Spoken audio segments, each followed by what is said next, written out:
तकरीबन 1.5 साल पूरे होने को आ रहे हैं। कोरोना संकट से पूरा देश क्या पूरी दुनिया जूझ रही है। इस दौरान सभी क्षेत्रों में काफी हद तक नुकसान हुआ है, बहुत नुकसान हुआ है।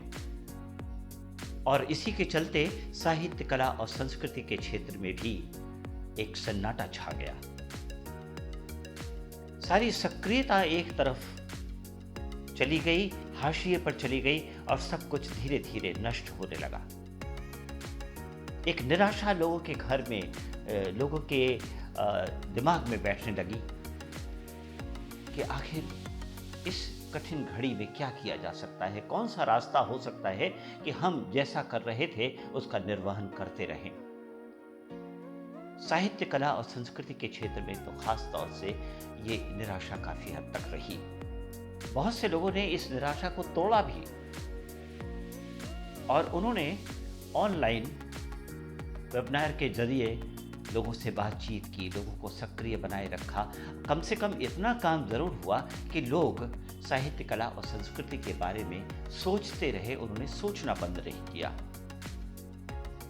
ये काम बहुत सी संस्थाओं ने किया, इलाहाबाद की भी बहुत सी संस्थाओं ने किया, लेकिन प्रोटोकॉल के चलते हम एक दूसरे से मिल नहीं सके, हम कोई उत्सव नहीं मना सके, हम कोई नाटक नहीं कर सके, हम कोई विचार संगोष्ठी या कवि गोष्ठी या कवि सम्मेलन नहीं कर सके।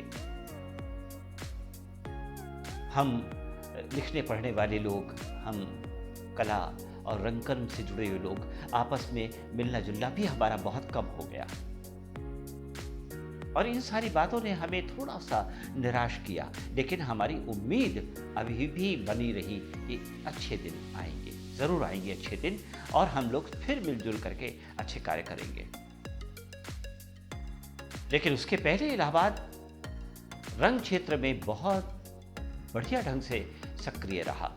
बहुत सारे अच्छे अच्छे नाटक हुए और रंगकर्मियों ने एक से बढ़कर एक अच्छे नाटक किए। इलाहाबाद के अंदर नौटंकी हुई, नौटंकी की प्रस्तुतियां भी की गई और इलाहाबाद की जो जानी मानी नाट्य संस्थाएं हैं उन्होंने भी बहुत अच्छा काम किया। बहुत सी संगोष्ठियां भी हुई नाटकों के को लेकर के, तमाम वैचारिक संगोष्ठियां हुई साहित्य और नाटक से जुड़े विषयों को लेकर के, मुद्दों को लेकर के। तो ये एक स्थिति पिछले दिनों भी बनी रही। बहुत सारे रंगकर्मियों को हमने खो दिया, वो कोरोना के चपेट में आए और उन्हें बचाया नहीं जा सका। ये सारी निराशा की बातें रही, निराशा होती रही हम लोगों को।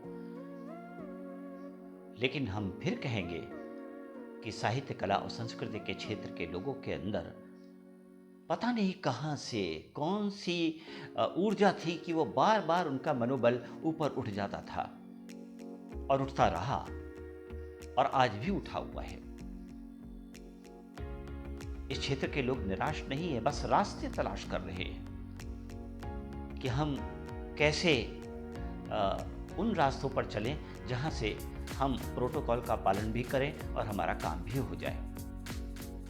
बेशक परेशानियां हैं,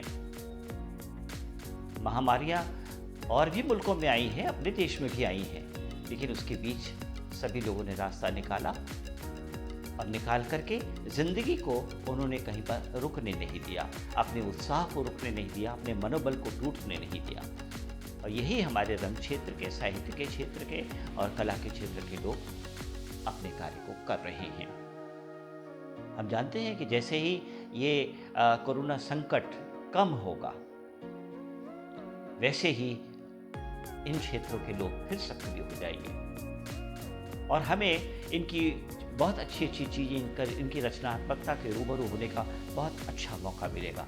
हम लोग फिर इनका कमाल देखेंगे, मंच पर देखेंगे, चित्र प्रदर्शनियों में देखेंगे, संगोष्ठियों में इन्हें हम सुनेंगे।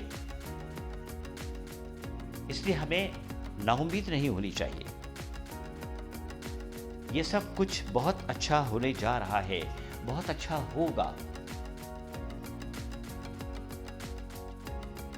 मैं व्यक्तिगत रूप से आपको बताऊं, मैं पिछले दिनों अपनी व्यस्तता की वजह से बहुत सारे काम नहीं कर पा रहा था, लेकिन प्रोटोकॉल के चलते मुझे घर पे रहना पड़ा और घर पे रह कर के मैंने जो काम मेरे पेंडिंग में पड़े थे वो सारे काम मैंने शुरू किए और उनमें से काफ़ी हद तक सबको पूरा कर लिया। मुझे लगता है कि मेरे अन्य साथियों ने भी ये किया होगा।